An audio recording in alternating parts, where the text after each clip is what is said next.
Hey, I'm Mark from Performance Bicycle, and I'm here today to explain a fundamental technique of mountain bike riding, which is how to go over a log.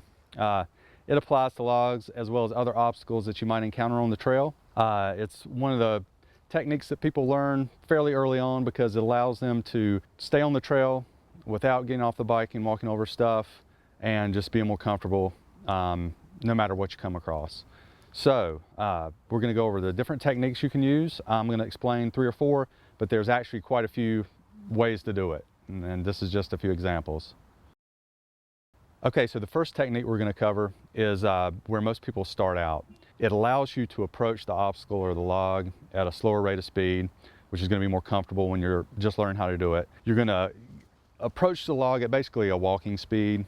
You're going to lift up on the handlebar so that the front wheel goes up onto the log. Think of your front wheel, your front axle as the center point of the lever, and as you push your front wheel up on the log, you're going to push the handlebars forward, and that's going to pivot you and the bike over the log, and then the rear wheel is going to come over to the log, and you're going to want to shift your weight back slightly at this point so that you don't have so much weight on the front end, and then you're just going to roll off the log.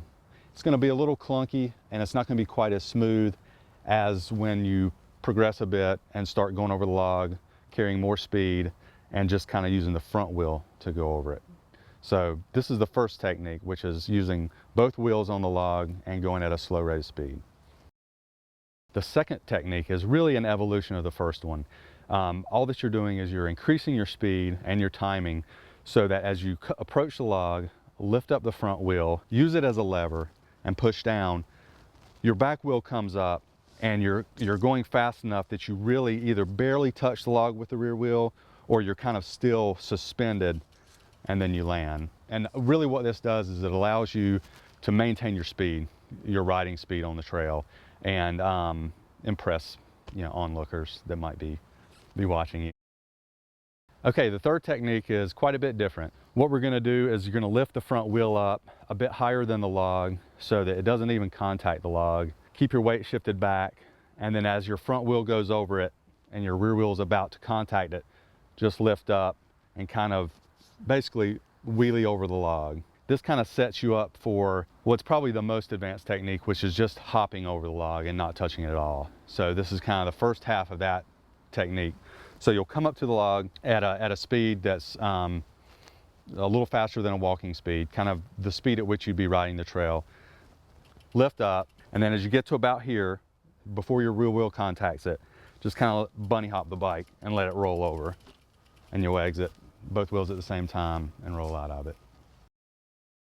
The final technique is just simply hopping over the log so that your tires don't contact it at all, or just brush it.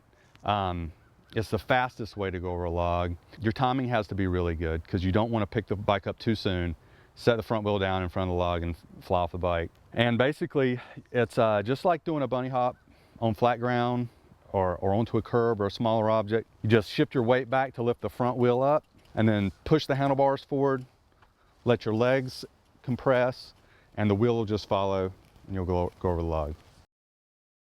Okay, so there are a few techniques for hopping over a log. I hope it helps you. What I would say is, as a tip, just maybe start with a smaller log. This is a pretty good size log. Something 5 or 6 inches in diameter is a good starting place. If you have some friends that can be around while you're trying it the first few times, that's a good idea. They can spot you or whatever. And always wear your helmet and have a good ride.